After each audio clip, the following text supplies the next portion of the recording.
Let's talk about something that honestly makes absolutely no sense in Canada right now. We have a massive doctor shortage, right? But at the same time, we're shutting the door on thousands of our own Canadian medical graduates. It's a paradox, and we need to figure out how this is even happening. I mean, it's the question so many of us are asking. You're waiting forever to see a specialist, or maybe you're one of the millions who can't find a family doctor at all. You see the headlines about ERs closing down, and yet you hear about these qualified Canadians, people who want to work here, who just can't get into the system. How is that possible? Well, when you look at the numbers, the whole thing just gets wilder. On one side, you've got more than 1,000 foreign doctors training in our hospitals. But on the other side, over 3,500 Canadians who had to leave the country just to go to medical school because they couldn't get a spot here. And the vast majority of them, they never get to come home to practice. So how on earth does a situation like this happen? Well, the answer seems to point to a very specific system. It's called the Visa Trainee Program. And to understand the problem, we've got to understand how this program works. Okay, so what is this thing? Boiled down, it's a program that lets our universities bring in doctors from other countries for postgraduate training. They get to work in our hospitals, use our equipment, learn from our top physicians, but here's the kicker. They are contractually required to leave Canada as soon as their training is done. They can't stay and work here. So you've got to ask, why? Why would we use our limited training resources on doctors who aren't allowed to help with our doctor shortage? Well, it pretty much comes down to this number, $100,000. That's the fee Canadian medical faculties charge for each foreign trainee every single year. And this quote from the source material really spells it out. We're not talking about small change here. This is a huge revenue stream for these faculties, raking in millions of dollars a year. And the best part for them, they can use that money however they want. It creates this massive financial incentive to keep the program going. And it turns out there's one country that's the main partner in this whole thing. Right now, there are over 1,100 trainees from Saudi Arabia alone. That's 1,117 training positions in our healthcare system filled by doctors who, by rule, have to leave. But this isn't just about numbers and programs and money. This system has a very real, very human cost. And you can see it perfectly in the story of one of those Canadians who just wanted to come home and be a doctor here. This is Dr. Alexander. He is a Canadian who went to med school in Australia.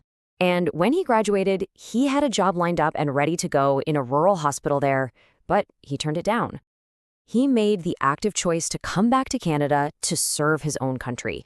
But the system he came home to, it was like hitting a brick wall. For 2 straight years, he applied for a residency spot here and got nothing. Then, out of nowhere, the exam rules were changed. And just like that, the door wasn't just closed, it was bolted shut. He was told he was now permanently ineligible to even apply for a spot in his own country. And if you think he's just one unlucky guy, get this. In his graduating class of 60 Canadians, only 2 of them made it back to practice in Canada. 2. The other 97% stayed in Australia or went to the US because they knew what a nightmare it was to even try to come home. Think about that. More Canadian-educated doctors are now working in the US than in all of Canada. It's a brain drain of our own making. So, okay, a bunch of doctors can't get jobs here. Why should the average person care? Well, because this is where it stops being an employment issue and starts being about every single one of us who might ever need a doctor. Let's be crystal clear. Every one of those training spots given to a foreign trainee who must leave is a spot that a Canadian like Dr. Alexander could have filled. That's one less potential family doctor in your town. That's a longer wait time at the ER. That's a delayed diagnosis for someone you love. And the consequences? They're not just an inconvenience. They are devastating. The source material puts it in the most brutal, honest way possible. People are literally dying while waiting for care, waiting for a doctor that could have been there if they'd only been given a chance to train and practice at home. Now, the argument you'll often hear from the faculties is about capacity, that there's simply no more room to train doctors. But check this out.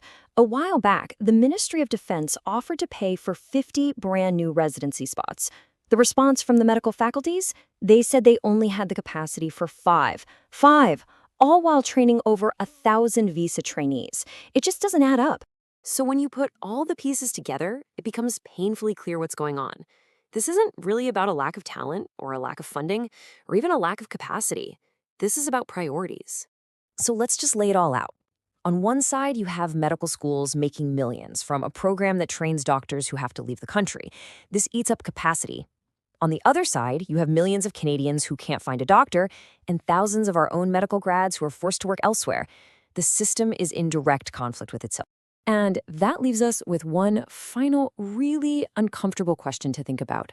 When the system itself is actually profiting from the doctor shortage, who is it that ultimately pays the price for that? Thank you for watching. We'll continue to track how this reshapes the future of Canadian industry. Like and subscribe to see more videos like this one, and we'll see you in the next one.